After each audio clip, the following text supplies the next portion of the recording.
नमस्कार, स्वागत है आपका पहाड़ प्राइम। आप देख रहे हैं, मैं हूं आपके साथ गुंजन दीक्षित। उत्तरकाशी में झाड़ियों में पाक का झंडा मिला है। बड़ी खबर, पाक के झंडे के साथ 100 से ज्यादा गुब्बारे भी मिले हैं। लाहौर बार एसोसिएशन के बैनर के साथ ये झंडे मिले हैं। सामरिक लिहाज से संवेदनशील ये इलाका है। पुलिस अब पूरे मामले की छानबीन कर रही है। बड़ी खबर आपको बता दें, उत्तरकाशी में झाड़ियों में पाक का झंडा मिला है। पाक के झंडे के साथ साथ 100 से ज्यादा गुब्बारे भी मिले हैं।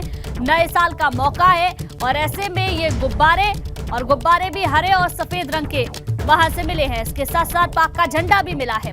लाहौर बार एसोसिएशन के बैनर के साथ ये झंडा मिला है। अब इस पूरे मामले की छानबीन पुलिस करने में जुटी है। देहरादून से खबर, जहां ऋषभ पंत से जुड़ी हुई है बड़ी खबर। डीसीसीए के डायरेक्टर श्याम सुंदर का बयान सामने आया है। सड़क में बने गड्ढे को बचाते समय यह हादसा हुआ है। तो अलग अलग बयान सामने आ रहे हैं। किसी को लगता है कि वहां पर मिट्टी का टीला है, दूसरी तरफ से ये कहा जा रहा है कि ऋषभ पंत की आंख लग गई थी। और अब यह भी सामने आ रहा है कि सड़क में बने गड्ढे को बचाते समय यह हादसा हुआ है। रात का टाइम था, वो कहता कुछ बचा रहा था, गड्ढा सा कोई आ गया था, उसको बचा रहा था। देखो रात का टाइम था, वो कहता कुछ बचा रहा था, गड्ढा सा कोई आ गया था, उसको बचा रहा था। देखो ऋषभ पंत का हालचाल जानने के लिए दिल्ली डिस्ट्रिक्ट क्रिकेट एसोसिएशन की टीम देहरादून के मैक्स अस्पताल पहुंची। इस दौरान उन्होंने ऋषभ पंत की सेहत के बारे में जानकारी ली। डीडीसीए के डायरेक्टर श्याम सुंदर ने कहा कि ऋषभ पंत की सेहत पे अब काफी सुधार है और दिल्ली शिफ्ट करने पर फैसला बीसीसीआई को करना है। पेन है, पेन में है थोड़ा सा, बट कॉन्फिडेंट है, स्माइलिंग है, अच्छे से बात कर रहा है, ठीक है। हाँ, काफ़ी देर बात किया, हंस रहा है अच्छे से। और आप सबकी दुआएं हैं, बच्चा बच गया है, बहुत अच्छा कर रहा है। कब तक वापसी कर सकेंगे मैदान में, क्या अनुमान? अभी वो डॉक्टर्स डिसाइड करेंगे, वो जो डिसाइड करेंगे। उधर कानपुर से विधायक उमेश कुमार ऋषभ पंत का हालचाल जानने के लिए देहरादून के मैक्स अस्पताल पहुंचे। उमेश कुमार ने कहा कि ऋषभ की सेहत में अब काफी सुधार हुआ है। उनके चेहरे पर बने घाव में प्लास्टिक सर्जरी भी कराई गई है। फोरहेड की प्लास्टिक सर्जरी हुई है, वो कल हो गई थी। आज उसकी पहली ड्रेसिंग भी हो गई है। डॉक्टर राकेश जो हैं उन्होंने की है और बाकी स्थिति अभी नियंत्रण में। तो कानपुर से विधायक है उमेश कुमार, आपने इनको सुना। जहां पर ऋषभ पंत का घर है वो खानपुर विधानसभा सीट में ही आता है और शुरुआत से ही उमेश कुमार लगातार ऋषभ पंत की हालचाल जान रहे हैं, हालत के बारे में जानकारी ले रहे हैं। वहीं क्रिकेटर ऋषभ पंत की तबीयत में सुधार हो रहा है। इस बीच कार हादसे को लेकर कई तरह के सवाल उठ रहे हैं। सवाल ये है कि आखिरकार हादसे की वजह थी क्या। इस पर डीजीपी अशोक कुमार ने कहा कि ऋषभ पंत को नींद की झपकी लगी थी, जो हादसे की वजह हो सकती है।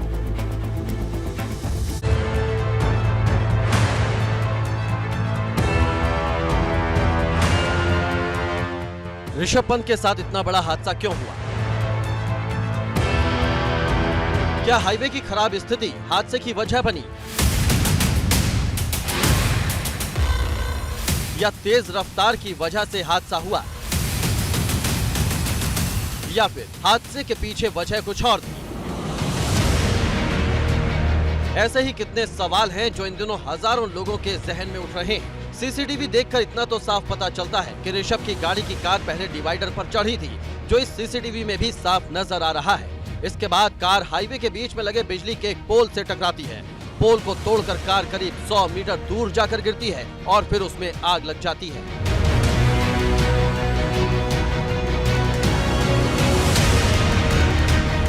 इन दो तस्वीरों को देखिए। एक तरफ वो तस्वीर है जब रात के समय ऋषभ की गाड़ी बिजली के पोल से टकराती है और फिर दूर जाकर गिरती है। दूसरी तस्वीर में आप दिन के उजाले में उस पोल को नीचे गिरा देख सकते हैं। उत्तराखंड के डीजीपी अशोक कुमार का कहना है कि कार ड्राइव करते समय ऋषभ पंत को नींद की झपकी लगी थी, जो बात खुद ऋषभ ने बताई है। तो नींद आने की वजह से हादसा हुआ। जैसे झपकी टाइप में लहरा जाती है गाड़ी, ऐसे गाड़ी लहराई और डिवाइडर से टकराई और फिर उसको पलटते और आग लगते हुए देखा। तो ये लोग तत्काल अपना इमरजेंसी ब्रेक लगाया इन्होंने बस पर और इमीडिएटली जो है दोनों लोगों ने आकर के, इनका कहना है कि पंत जो थे वो आधा अंदर थे गाड़ी के, आधा बाहर थे और गाड़ी चल रही थी। उन्होंने इमीडिएटली पंत को बाहर निकाला पूरा और उनसे गाड़ी को तलाशा और उनसे भी पूछा। उन्होंने भी कहा कि जो है उन्हें झपके आ गए और अंदर में और कोई नहीं है। ये भी साफ हो गया कि हादसे के बाद ऋषभ पंत बुरी तरह से घायल थे और वो बेसुध हालत में कार से आधा बाहर निकले हुए थे। मगर हरियाणा रोडवेज के ड्राइवर और कंडक्टर अगर वक्त पर उनकी मदद ना करते तो अनहोनी हो सकती थी। हरियाणा रोडवेज के ड्राइवर थे सुशील और उनके कंडक्टर थे परमजीत। इन लोगों ने ही सबसे पहले 112 को सूचना दी, जिससे समय से हमारी पुलिस की गाड़ी और एम्बुलेंस पहुंच गई वहां पे। और पुलिस की गाड़ी और एम्बुलेंस पहुंचने से पहले इन्होंने ड्राइवर और कंडक्टर ने उन्होंने दूर से गाड़ी को आते देखा था। फिर बाद में पुलिस की गाड़ी और एम्बुलेंस आ गई और उनके द्वारा फिर इनको हॉस्पिटल पहुंचाया गया। तो हम लोगों ने निर्णय लिया है कि इनको भी, सुशील को भी और परमजीत को भी गुड समारिटन स्कीम के अंतर्गत जो है इनको रिवार्डेड कराया जाएगा, सम्मानित किया जाएगा। इतने भीषण हादसे के बाद भी जान बच जाना किसी चमत्कार से कम नहीं है। जरा सोचिए, अगर कुछ देर और होती तो क्या होता? क्या ऋषभ गाड़ी से बाहर आ पाते? एबीपी गंगा के लिए रुड़की से विनीत त्यागी की रिपोर्ट। उत्तराखंड के डीजीपी कह रहे हैं कि नींद आने की वजह से हादसे की आशंका है, मगर स्थानीय लोग मानते हैं कि जिस जगह पर हादसा हुआ है वो ब्लैक स्पॉट बन चुका है। वहां पहले भी कई हादसे हो चुके हैं, क्योंकि वहां पर मिट्टी का एक टीला है जिससे कार चालकों को धोखा होता है और उनकी गाड़ी हादसे का शिकार हो जाती है।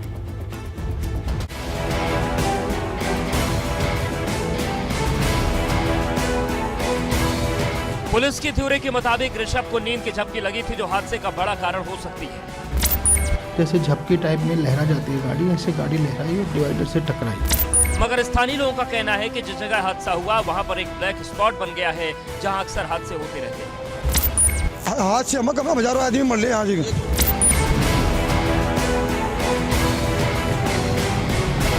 हादसा क्यों हुआ, इसकी जांच के लिए एक्सपर्ट टीम घटनास्थल पर पहुंची और घटना के कारणों की वजह की जांच की। भारतीय क्रिकेट खिलाड़ी ऋषभ पंत के साथ हुए सड़क हादसे के बाद अब जो है रोड सेफ्टी की टीम भी वो भी अब अलर्ट हो चुकी है। अभी आप देख सकते हैं कि जो घटना स्थल है वहाँ पे जो रोड सेफ्टी टीम ने निरीक्षण किया है। जिस जगह यह हादसा हुआ वहां पर सड़क काफी सक्रिय है, साथ ही एक छोटी नहर के किनारे पर मिट्टी का टीला भी बना है। कहा जा रहा है कि मिट्टी की इसी टीले की वजह से ऋषभ की कार का संतुलन बिगड़ गया।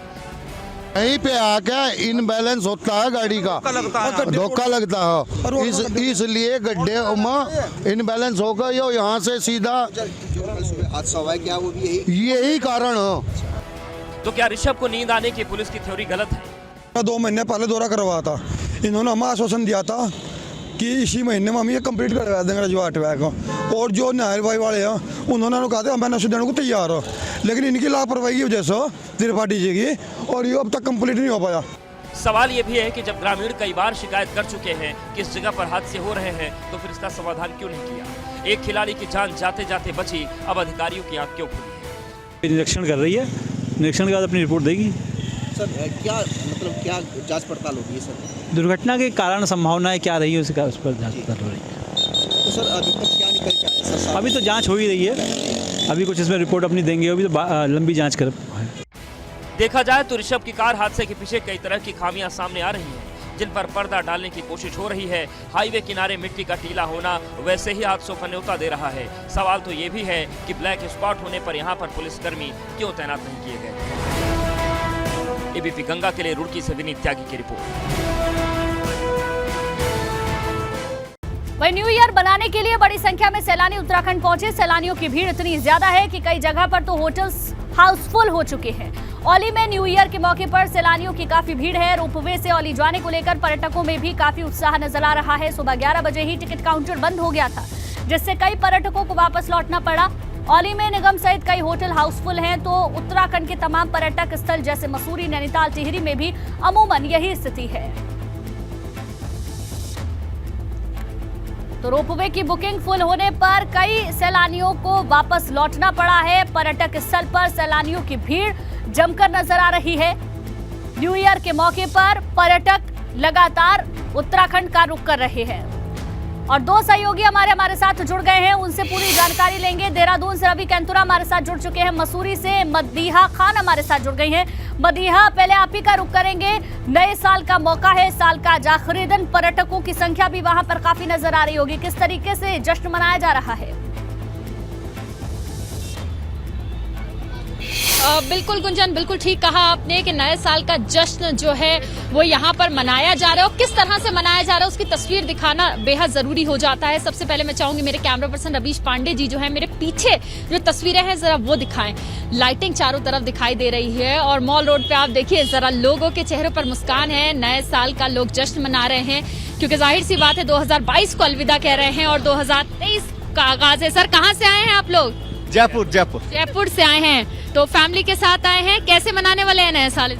बहुत बढ़िया चल रहा है, बहुत बढ़िया। कहाँ सेलिब्रेट करें? साल बाद मौका मिला, बहुत बढ़िया चल रहा है। आप लोग कैसे सेलिब्रेट करने वाले हैं? यहाँ से देहरादून जाएंगे, बहुत भीड़ है वैसे। हाँ। कब पहुँचे आप मसूरी? अभी थोड़ी देर पहले ही, बट अब मूड है देहरादून ही जाए। भीड़ की वजह से? यस।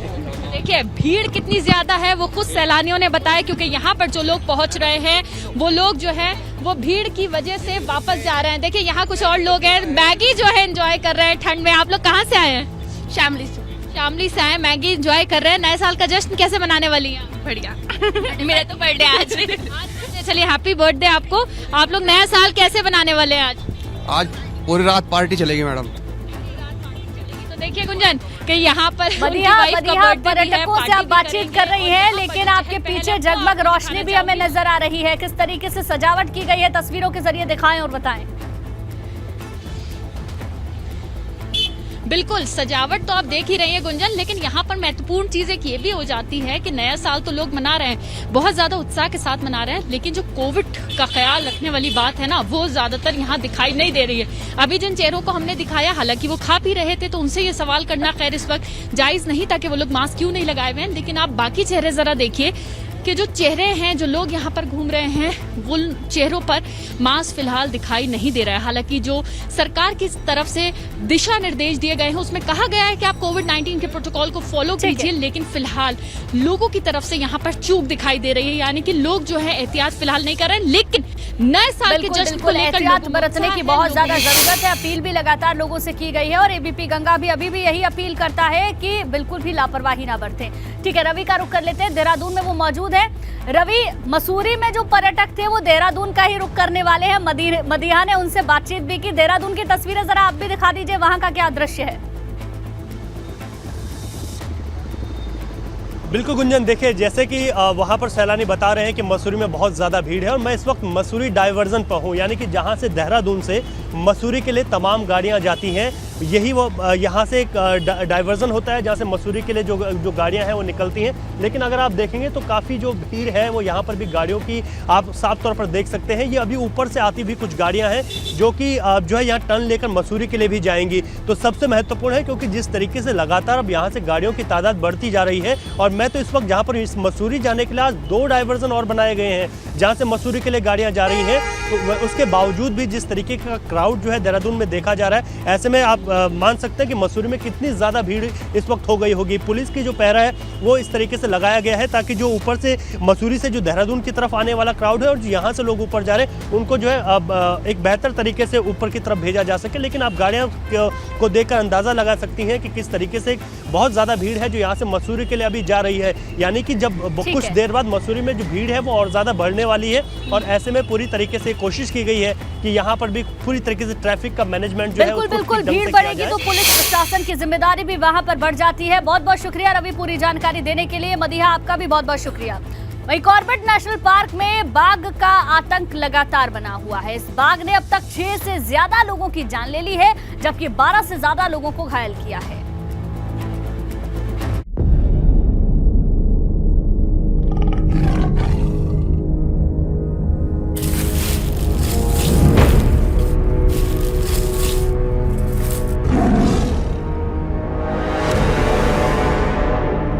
बाघ जिसने कॉर्बेट के आसपास के इलाके में दहशत मचा रखी है।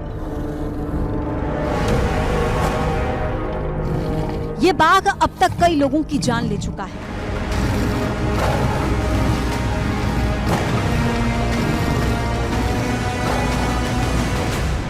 इस बाघ का आतंक धनगढ़ी से लेकर ढिकुली गांव तक बना हुआ है।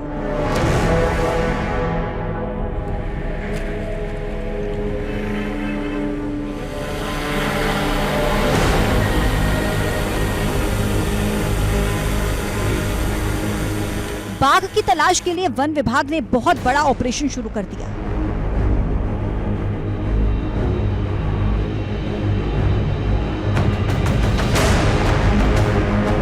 हाथियों पर सवार वनकर्मी जंगल में बाघ की तलाश कर रहे हैं।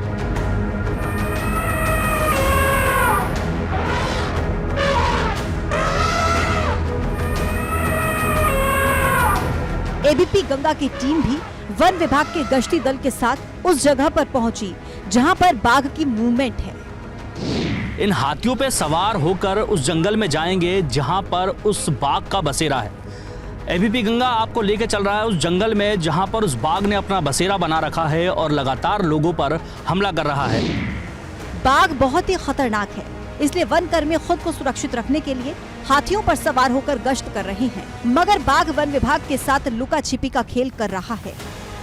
पूरे जंगल में उस बाघ का आतंक है। यहाँ पर लगभग 4 से 5 बाघ बताए जाते हैं जो इस पूरे इलाके में एक्टिव हैं। उन्हें ढूंढने के लिए लगातार टीमें रेस्क्यू ऑपरेशन चला रही हैं, लेकिन जिस तरह से उस बाघ ने इस पूरे इलाके में अपना आतंक मचाया है, अभी तक फॉरेस्ट की टीम उसको खोज नहीं पाई है।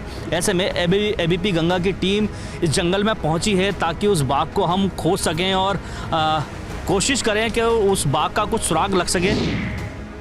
कॉर्बेट प्रशासन ने बाघ की तलाश करने के लिए पूरी ताकत लगा दी है। जमीन से लेकर आसमान तक से बाघ की मूवमेंट पर नजर रखी जा रही है। इसके लिए ड्रोन का सहारा लिया गया है।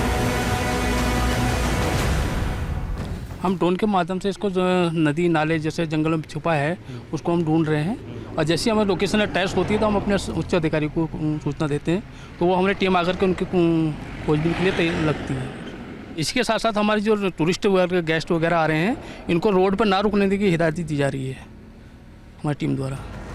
बाघ के हमले का नेशनल हाईवे 309 पर सबसे ज्यादा खतरा है। यही वजह है कि कॉर्बेट टाइगर रिजर्व में 1 किलोमीटर के दायरे में धारा 144 लागू की गई है। अब सबसे बड़ा सवाल ये कि लोगों को इस बाघ के आतंक से छुटकारा कब मिलेगा। एबीपी गंगा के लिए रामनगर से दानिश खान की रिपोर्ट।